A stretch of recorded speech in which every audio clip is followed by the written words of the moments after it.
É muito importante, gente, que vocês venham fazendo as atividades propostas, né? Eu não estou nem correndo tanto em relação à física, mas dá para a gente se organizar aí. Alguns podem até ter tentado, mas eu vou voltar na aula 11 aí. Olha só, o que que há no movimento circular, né, de diferente em relação ao movimento retilíneo, movimento linear?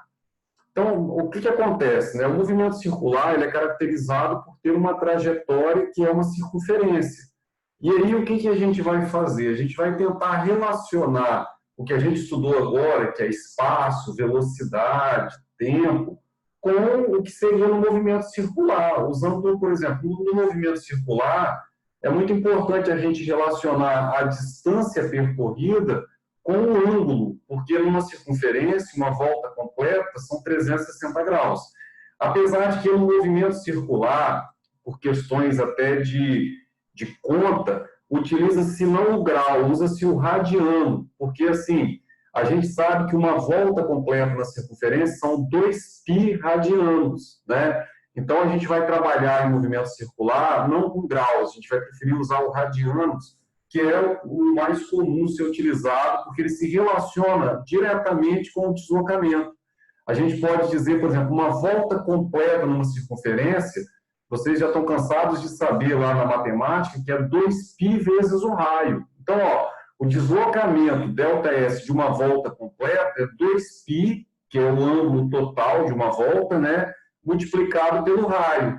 Por isso que a gente vai preferir usar o radiano, né? Lembrando que numa volta completa, o ângulo total dado, o ΔΦ, tá? O ângulo total é de 2π radianos. Então, assim, o objetivo dessa matéria é tentar relacionar ΔS, que é deslocamento escalar, com ΔΦ, que é deslocamento angular.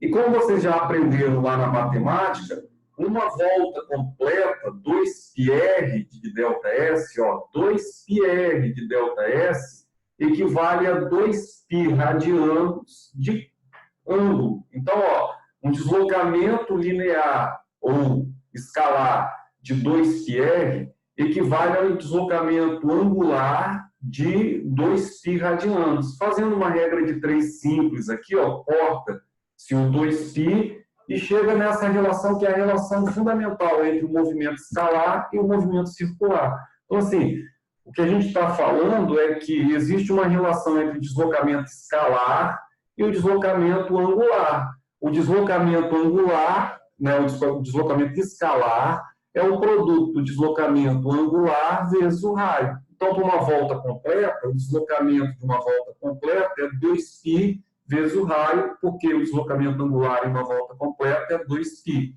Então é isso, essa é a ideia da matéria, né? É relacionar movimento circular com movimento, movimento escalar com movimento circular. E aí começam a surgir alguns termos, né, que são do movimento circular. Por exemplo, no movimento circular, diferente do movimento escalar, às vezes o que importa para a gente é uma volta só. Você vai estudar, por exemplo, um motor, um ventilador. O ventilador, depois que ele deu a primeira volta, ele pode ficar o dia inteiro girando, e ele vai ficar girando, né? A não ser que você mude lá a velocidade, ele vai estar percorrendo o mesmo tempo para dar cada volta, né? Então, aí, no movimento circular, começam a aparecer alguns nomes importantes para a gente. Por exemplo, o que é o período e o que é a frequência, né? Período é o tempo gasto para dar uma volta, para fazer uma repetição. E aí, por que ele é tão importante assim? Porque no movimento circular, a partir da primeira volta, todas são iguais. Então, o período é o tempo gasto para uma volta. A frequência são as rotações por um determinado tempo. Quando essa rotação é dada em segundo, ela é chamada de hertz. Então, a frequência é o número de ciclos por intervalo de tempo. Quando a gente vai comprar um motor ou um ventilador, uma das unidades que a gente leva em consideração, uma das grandezas que a gente leva em consideração é a frequência do ventilador. Às vezes o cara fala assim, esse motor é um motor de 600 RPM. Você já deve ter ouvido falar nesse termo, RPM. RPM são rotações por minuto, é uma unidade de frequência. Agora, a unidade que a gente mais usa para frequência é o segundo. E aí, desculpa, a unidade que a gente mais usa para o período é o segundo. E quando a gente usa o período em segundo, a frequência vai ser dada em hertz ou RPS, rotações por segundo, tá? Para motores, é muito usado isso. Ó. Quem for estudar depois engenharia, a parte de eletricidade, a parte de mecânica, é muito comum de dimensionamento de motor, você precisa da potência do motor, né, e da frequência dele. A frequência normalmente é dada em RPM, que é o que interessa para a gente, é o número de rotações por minuto que aquele motor efetua e o torque que ele consegue desenvolver. Então, ó, a relação entre frequência e período não é o contrário da outra. A frequência é o inverso do período. Enquanto o período é tempo para uma volta, a frequência é o número de voltas para um tempo. Então, uma é o inverso da outra. O período é o inverso da frequência. Período é o tempo para uma volta, frequência é o número de voltas por um tempo, tá? Então, essa é uma relação aí que vocês vão precisar gravar. No movimento circular, é muito comum a gente precisar da frequência e do período. Agora, qual é a relação entre frequência, período e esse W aqui, ó? Esse W, ele é conhecido como velocidade angular.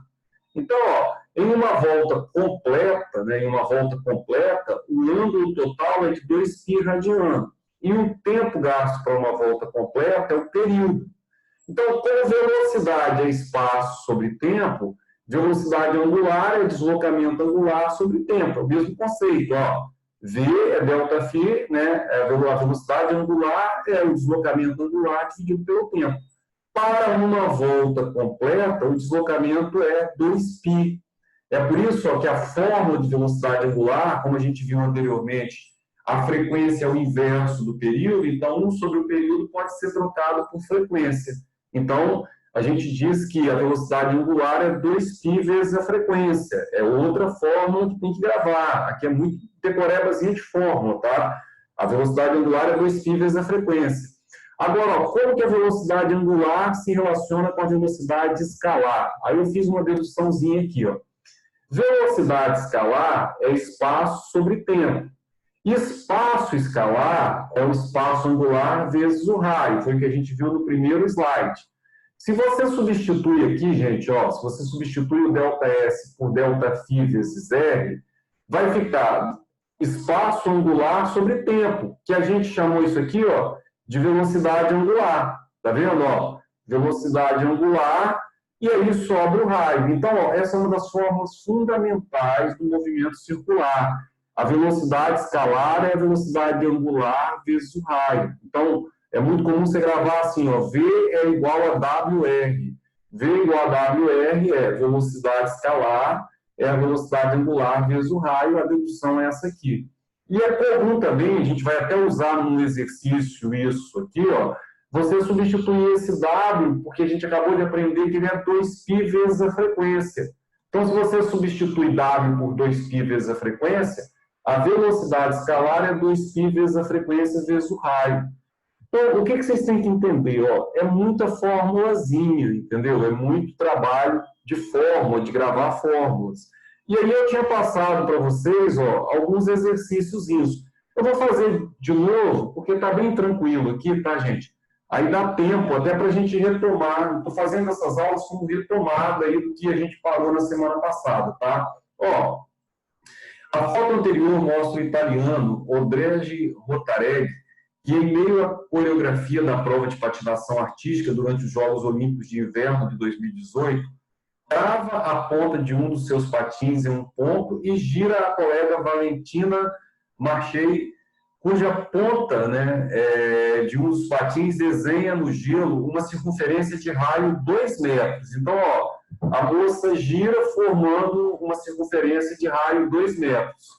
Supondo que a velocidade angular de Valentina seja constante e valha 6,2 radianos por segundo, considerando π aproximadamente 3,1, pode-se afirmar corretamente que a velocidade vetorial média da ponta dos patins de Valentina, né, ao percorrer um ponto ou outro diametralmente oposto à circunferência, vale quanto? Então, ó, meia volta. Quando ela der a volta, ó, primeira coisa é descobrir o período do movimento. O que seria uma volta completa? Ó, uma volta completa na circunferência. Lembrando que a gente só quer a velocidade para metade. Mas eu vou calcular o período todo, depois eu divido por 2.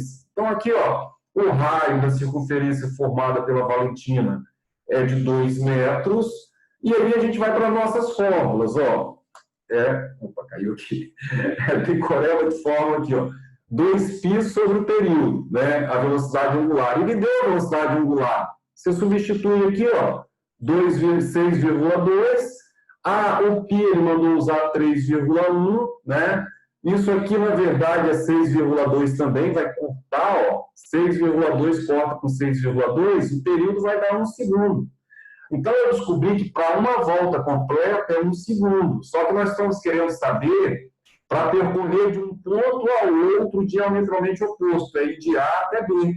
Então, é metade do período, né? Metade da circunferência. Então, ó, o deslocamento vetorial é igual a 2R, que corresponde a um tempo igual a metade. Por que 2R? Ó, eu estou falando não de ângulo, ó. Eu estou falando de deslocamento daqui para cá, velocidade escalar. Sair de A e ir até B significa andar 4 metros, o raio 2 vezes. Tá vendo? Ó? E quanto tempo ele gasta para sair de A e ir até B? Metade do tempo que ele gasta para dar uma volta completa, meio segundo. Então, basta pegar, ó, velocidade vetorial ou escalar, é o deslocamento vetorial dividido pelo tempo. O deslocamento vetorial daqui para cá, ele saiu de A e foi até B, andou 4 metros. Dividido por meio segundo, 8 metros por segundo, letra E. Então, assim, eu vou refazer as questões, algumas eu tinha feito para vocês, mas é importante para que quem não mexeu ainda com as 10 questões dessa aula, façam aí, tá? Então, resposta, letra E. Ó, outra questão aqui legal, aqui envolve o conceito de aceleração centrípeta, que eu não tinha falado, vou aproveitar esse exercício para falar, ó. Um pequeno satélite percorre uma órbita circular em torno de um planeta distante com velocidade escalar constante. Olha, deu a velocidade escalar, não é vetorial, igual a 2.400 km por hora. O período da órbita é de 3,14 horas. Então, ó, período é o tempo para o satélite dar uma volta, né, nesse planeta, 3,14 horas. Qual o módulo da aceleração do satélite em quilômetros por hora? Olha, com uma velocidade constante, ele não tem aceleração escalar, aceleração tangencial. Ele tem o que a gente chama de aceleração centrípeta, que eu vou mostrar durante o exercício. Mas aí, ó, mostrando o desenho, para a gente entender o que é isso aí, ó, por isso que é uma questão importante, tá? Vocês vão precisar disso aí para o Enem. Satélite é uma coisa que normalmente pode ser cobrado na prova. Então, o satélite está dando a volta aqui no planeta aí. E aí, ó, a gente tem a velocidade escalar dele, velocidade é espaço sobre tempo, né? Como o espaço é uma volta completa, ó, é 2π vezes o raio, é uma volta completa. E o tempo é o período, que é 3,14, né? Que, coincidentemente, 3,14, ó, é o valor de π, vai poder cortar aqui, ó. Então, quando você fizer isso aqui, ó, você vai ter que o raio, ó, o raio é V vezes C sobre 2π. Por que eu estou querendo encontrar o raio? Porque eu vou mostrar para vocês que o cálculo da aceleração centrípeta, a fórmula de aceleração centrípeta que a gente vai ter que gravar aí, ela utiliza o raio, e aí eu preciso calcular o raio antes. Então, substituindo aqui, ó, só troquei de lado, passei o 2π dividindo e o t multiplicando. Como a gente tem aqui, ó, até mostrar isso aqui, aqui já podia ter cortado aqui, tá, pessoal? Ó, você podia, período, coincidentemente aqui é igual ao valor de π, mas vou deixar mais para o final. Falar da aceleração centrípeta, ó. Normalmente, no movimento circular, você pode ter duas acelerações. Uma aceleração que atua para o centro, que é chamada de centrípeta, e uma aceleração que é a aceleração escalar, a tangencial. Nesse satélite não tem, porque ele fala que a velocidade escalar é constante, então não tem a tangencial. A resultante é igual à centrípeta. Mas pode ser que em alguns casos tenha essa tangencial aqui, tá? Se ele tivesse falado que essa velocidade variasse no tempo, mas como ela é constante, essa desaparece. E a centrípeta, ó, a aceleração centrípeta, vocês podem encontrá-la por essa fórmula aqui, ó, uma fórmula importantíssima para ser gravada aí. A aceleração centrípeta é uma aceleração que atua para o centro da trajetória, é ela responsável pelo movimento circular, mantém o objeto preso a essa trajetória, e ela é a velocidade tangencial ao quadrado dividido pelo raio. Por isso que eu fui atrás do raio aqui, ó, tá? Aí eu fiz até, essa questão eu fiz até literal, não joguei valores não, ó. Eu peguei e substituí o raio, que era VT sobre 2π, o V aqui você vai poder cortar, ó, vai cortar o V, né? Vai sobrar aqui, quando você corta, sobra um V em cima, né? Aí multiplica pelo inverso aqui, 2π vai para cima, e aí essa é a relação. Aí eu já até fiz de cabeça, porque olha só, o π corta com T, porque eles têm o mesmo valor, ó, o período é 3,14, o valor de π também é 3,14, logo a aceleração é o dobro da velocidade. Aí eu não fiz nem conta, ó, a velocidade era 2.400, o dobro de 2.400 é 4.800. Então aqui, ó, apareceu a última fórmula importante no exercício, que é a fórmula da aceleração centrípeta. Tá? Nos exercícios que vocês vão fazer, e essa expressão é muito importante, e a aceleração centrípeta é a aceleração que atua para o centro da trajetória. Aí, ó, uma terceira que eu tinha feito, essas questões eu tinha trabalhado antes do recesso aí, ó. As bicicletas possuem uma corrente que liga uma coroa dentada dianteira movimentada pelos pedais a uma coroa localizada no eixo da roda traseira, como mostra a figura. O número de voltas dadas pela roda traseira a cada pedalada depende do tamanho relativo dessas coroas. E aí ele deu, ó, o diâmetro do pneu era 80, quer dizer, o raio é 40. O diâmetro dessa traseira, né, dessa coroa traseira era 10 e o diâmetro da dianteira era 30. Aí ele quer saber o seguinte, vamos lá, ó. Quando se dá uma pedalada na bicicleta, da figura anterior, isso é, quando a coroa acionada pelos pedais dá uma volta completa, qual é a distância aproximada percorrida pela bicicleta? Pessoal, ó, mentalmente, assim, a gente já pode fazer isso, ó. É uma questão de proporção. Essa é 3 vezes, ó, essa aqui. Então, uma volta dessa aqui vai fazer essa aqui dar 3. Como essa está ligada à roda, vai fazer a roda girar 3 vezes. Aí é só calcular o comprimento da roda e multiplicar por 3, entendeu? Uma análise lógica da coisa é essa. Mas eu vou mostrar usando as relações, até para a gente gravar as relações, as fórmulas. Ó, a bicicleta, a velocidade da coroa é igual à velocidade da catraca. O que quer dizer isso? Ó, essa corrente faz com que as duas girem na mesma velocidade tangencial, tá? Não tem como essa rodar mais rápido do que essa. Elas giram tangencialmente na mesma velocidade. A tangencial é a mesma, tá? A diferença é que quando essa aqui dá uma volta, essa aqui não dá uma completa. Uma volta completa dessa aqui faz essa aqui dar mais voltas. Então, ó, a velocidade tangencial da coroa é a mesma da catraca. Aí eu peguei a fórmula que a gente desenvolveu lá atrás, ó. 2πr da coroa, frequência da coroa, é 2πr da catraca, é F da catraca. Corta o 2π, aí corta aqui também, ó, cortou o 2π, aí a gente pega aqui o conceito, ó, do raio, você tem, né? E a frequência, que é o número de voltas no tempo. Isso é o conceito de frequência, número de voltas no tempo. Isso tudo para provar o seguinte, que a relação entre a catraca e a coroa é o raio da coroa vezes o número de voltas da coroa é a mesma coisa que o raio da catraca vezes o número de voltas da catraca. E aí, ó, como uma tem um raio de 15, né? Lá estava mostrando o diâmetro, tá? Como uma tem um raio de 15 e a outra tem um raio de 5, a relação entre elas é de 3 voltas. Note o seguinte, ó, numa prova do Enem, não precisava fazer nada disso, tá, gente? Só estou botando para vocês gravarem as fórmulas.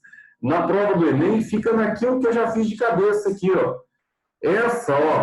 Essa tem o triplo do raio dessa. Então, cada volta dessa aqui vai fazer essa aqui dar 3 voltas. Como essa está grudada no pneu, o pneu vai dar 3 voltas. Então, assim, não é para fazer esse monte de desenvolvimento aqui, isso aqui seria uma prova discursiva.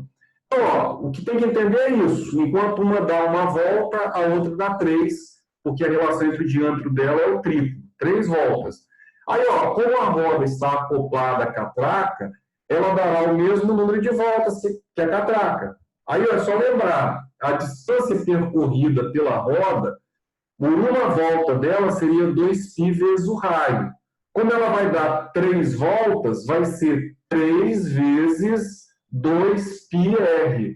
Lembrando que ele mandou usar π igual a 3, ó, e a roda tinha diâmetro de 80 centímetros, ou 0,8 metros. Como a gente tem que usar o raio, a gente usa metade. Multiplicando isso tudo, 7,2 metros. Tá? Então, até essa eu tinha feito. Aí ficou, da aula passada, que eu falei que quando eu voltasse eu faria com vocês, ficou essa do motor a pilha aí, ó, que é o seguinte, ó.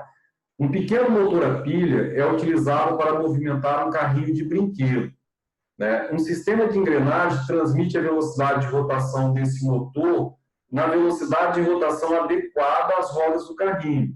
Esse sistema é formado por 4 engrenagens ABCD. Todo mundo aí já quebrou um carrinho chinês, não quebrou? É exatamente, ó, o que você encontra no carrinho chinês. Um monte de engrenagemzinha, né, mal feita lá, agarrada. Por quê, gente? Por que tem essa história toda aqui, esse monte de engrenagem, uma menor que encaixa na outra? Porque o motor, normalmente, o motorzinho lá que os chineses usam, ele gira muito rápido, né? O número de rotações dele por minuto é muito alto. Então, você não poderia deixar o pneu girar naquela velocidade. Primeiro que é o seguinte, quando você tem muita velocidade, você perde torque. Então, aquele motorzinho ele não tem força suficiente para fazer o movimento do carro. Ele não conseguiria acionar o carro, né? E se ele acionasse, seria muito rápido. Então, o cara utiliza isso aqui, ó, que é um sistema de redução. E é isso que a gente tem no carro, tá? Isso é o que as pessoas chamam de transmissão, tá? São várias engrenagens transmitindo o movimento de forma a reduzir a frequência, tá? Porque quando você reduz a frequência, o que acontece? Ao reduzir a frequência, você ganha torque. Então, o que o cara está fazendo? Ele pegou esse motorzinho que tinha poucas engrenagens, jogou para essa aqui, enquanto esse aqui der, por exemplo, 4 voltas, chutando aqui que eu não li os valores ainda, esse aqui vai dar uma. Então, o movimento, se a roda do carro tivesse ligada nesse aqui, a roda ia rodar mais devagar. Porém, ela ficaria mais forte, né? Teria mais força. É aquilo que vocês fazem na bicicleta, né? Quando você troca as engrenagens, as catracas, às vezes a bicicleta fica mais lenta. Mas você concorda que para subir um morro você consegue ter mais força? Então, assim, eu acabei de descer um morro, aí eu vou começando a mexer nas catracas porque eu quero velocidade. Você ganha velocidade, mas naquela velocidade você não consegue pedalar no morro. Você chegou no morro, você tem que trocar as catracas, por quê? Porque quando você troca a catraca, você perde velocidade, mas ao perder velocidade, você ganha força, você ganha torque. Então, assim, quanto mais íngreme for o morro, quem anda de bicicleta aí sabe disso, menor é a sua velocidade. Só que você, por quanto menor a sua velocidade, menos força você tem que fazer para subir o morro. E é isso que o brinquedinho faz, ó. Ele pega um motorzinho que gira muito rápido e faz uma redução nele. E isso ele consegue diminuir a velocidade do motor, mas ganhar força, né? Então, ó, esse sistema é formado por essas engrenagens, são a caixa de transmissão, né? Elas estão aí, ó, de modo que a engrenagem A está preso ao eixo aí do motor, e B e C estão presas a um segundo eixo, e D a um terceiro eixo, no qual estão presas as 2 das 4 rodas do carrinho. A roda está aqui, ó. É aqui no final que eu quero chegar com esse movimento. Eu vou transmitir movimento circular. Essa, gente, ó, eu até falei, por que eu estou fazendo essa aula, voltando na aula 11? Porque essa é a questão mais importante, não dá para eu fazer isso correndo com vocês. Então, isso aqui é a essência do movimento circular. Os nossos carros, eles funcionam assim. Você pegar, mas o carro elétrico é a mesma coisa. Um motor elétrico ele tem uma velocidade muito alta de rotação, uma frequência muito alta. E aí a gente reduzindo a frequência do motor elétrico, a gente ganha torque. Então é isso que uma moto faz, é isso que um carro faz, é isso que um brinquedinho faz. E no brinquedo fica fácil aqui de ver. Então, ó, nessas condições, quando o motor girar com uma frequência FM, ó, quando a frequência do motor for FM, as duas rodas do carrinho vão girar com uma frequência FR, né, uma força resultante. Sabendo a frequência resultante, sabendo que as engrenagens A e C possuem 8 dentes, ó, essa e essa tem 8 dentes, e B e D possuem 24 dentes. Então, ó, coisa da engenharia, aprende isso, ó. 8 para 24, você tem uma relação de transmissão de 3, tá entendendo? Ó, você tem uma relação de 3 ou 1/3, né? Na realidade, aqui é 1/3, porque cada 3 voltas dessa pequenininha, vai fazer essa grande girar uma vez. Então, a gente tem uma redução de 1/3 já nessa primeiro contato A e B. Nesse segundo contato C e D, a gente tem mais uma redução de 1/3, o que dá uma redução completa aqui, ó, sem precisar usar fórmula, dá uma redução de 1/9. Essa questão dá para vocês fazerem de cabeça, ó.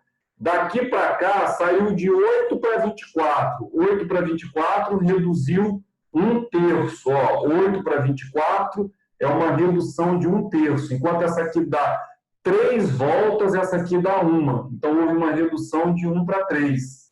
Aqui tem mais uma redução de 1 para 3, porque é 8 para 24. 1 para 3 na primeira, 1 para 3 na segunda, teve uma redução de 1 para 9. E aí, ó, é uma questão que dá para fazer de cabeça. Houve uma redução total de 1 para 9 neste conjunto de engrenagens. Uma redução de 1 para 9, uma frequência que era 13,5, vai ficar dividida por 9. Ou seja, o pneu vai girar 9 vezes mais devagar. Consequentemente, ele também vai ter 9 vezes mais torque. Então, esse motorzinho, provavelmente, o cara conseguiria segurar com a mão. Esse pneu aqui, ele precisa de 9 vezes a força que ele usaria. É por isso que o carro vai ter, né, mais força. É por isso que a bicicleta nossa, quando a gente faz isso, ela ganha mais força para subir o morro. Então, assim, ó, já praticamente mentalmente eu resolvi a questão. Era 1 para 3, 1 para 3, 1 para 3, 1 para 3, 1 para 9. Agora, como é que ficaria, assim, usando as nossas expressões aí, ó? Os raios das engrenagens, os números de dentes, são diretamente proporcionais. Assim, ó, o raio da engrenagem A está para o raio da engrenagem B. Então, ó, A está para B, assim como o raio de C está para B, assim como o número de voltas de A está para o número de voltas de B. Existe uma proporção entre o número de dentes e o número de voltas. E aí, aquilo que eu falei, a relação entre o número de dentes e o número de voltas é uma relação de 8 para 4. 8 para 4 é a relação de 1/3. Como A e B estão acopladas tangencialmente, ó, a velocidade de A é igual à velocidade de B. O que quer dizer isso? Elas estão grudadas aqui, ó, esses dentes giram na mesma velocidade. Aí lembrando que velocidade é 2πf vezes R, ou seja, V igual a ômega R, então você tem uma mesma velocidade tangencial de A é velocidade tangencial de B.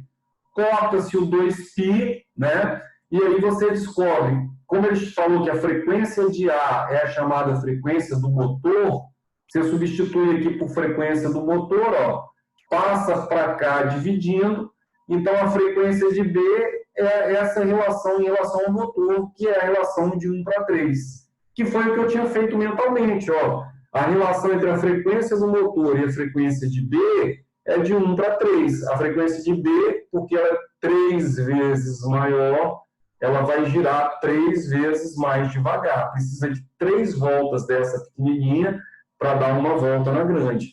Aí, ó, B e C estão acopladas coaxialmente, ou seja, estão no mesmo eixo, então elas giram juntos, tá? A frequência de C e B são iguais, então vale 1/3 da do motor.